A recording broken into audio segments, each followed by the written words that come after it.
contes et musique dans la cité.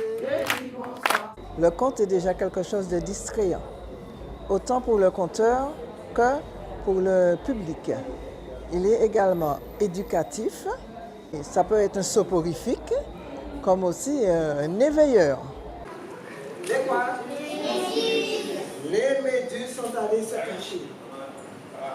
Il faut que nous gardions les personnages de nos contes traditionnels, les faire vivre peut-être d'autres aventures, parce que souvent on a les mêmes contes qui étaient dans une société de plantation, c'était des contes de résistance. Donc maintenant on peut aller au-delà de cette résistance et puis pouvoir rêver aussi, faire autre chose, faire les personnages évoluer dans d'autres histoires, dans d'autres espaces. C'était une famille de paysans. Il y avait les papas. Qu'est-ce que ça permet d'apporter, le conte? Je dirais plus que ça pose des questions et ça nous incite à une réflexion que ça donne des réponses ou les leçons. C'est surtout un enrichissement au niveau de l'imagination, rêver. Si tu maman, je te coupe le cou et je te jette dans la chaude avec les fruits à pain et le beurre. C'est la première école.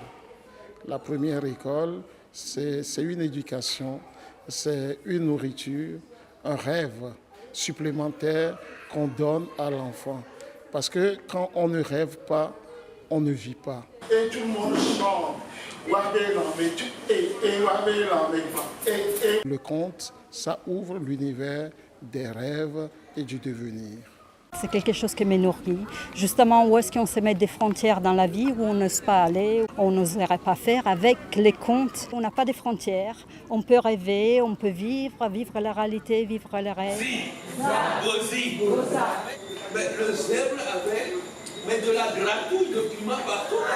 Alors le zèbre, avant de tirer, ça lui a laissé des ébruches.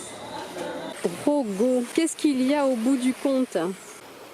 Au bout du conte, il y a la sagesse des anciens, mais aussi la sagesse de tous ceux qui ont envie de répondre aux questions existentielles auxquelles les humains sont confrontés. C'est ça qu'il y a au bout du conte. Ça va aller, ça va aller, ça va aller, ça va aller. Merci.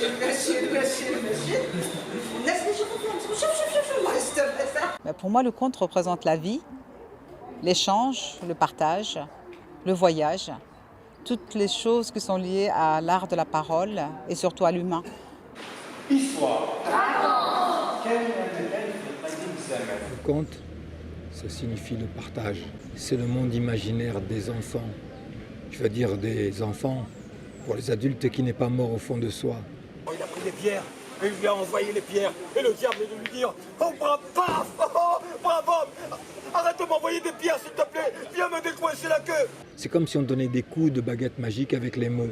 C'est ça le conte. Il peut y avoir de la sagesse, de l'éducation, du rire, de l'humour. Il y a tout ce qu'il faut dans un conte pour avoir du rêve et du bonheur. J'ai perdu mon œil. Est-ce que quelqu'un a vu mon œil? Non, on ne l'a pas vu. Quand j'étais petit, dans mon village, il n'y avait pas de lumière électrique. Donc chaque soir, on avait l'habitude d'allumer un feu de bois et toute la famille se réunissait autour du feu pour raconter des histoires. C'est comme ça que j'ai grandi. Donc le conte pour moi, c'est un voyage dans le monde de mon enfance. Quelqu'un a vu mon œil? Non, je ne l'ai pas vu.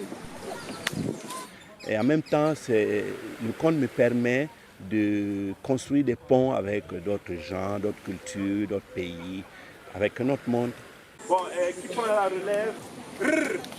Bozi, Boza, Bozi, Boza, Bozi, Boza. On dit que le conte, c'est le message d'hier pour le futur à travers le présent. Avant que la télévision ne vienne, c'était notre grand cinéma.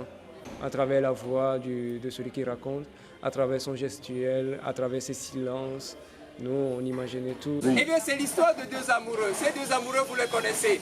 Parce que nous, on n'a pas l'écriture comme la base, c'est plutôt l'oralité, que moi j'appelle d'ailleurs de l'oralité. si tu le réveilles, il te dira beaucoup de choses.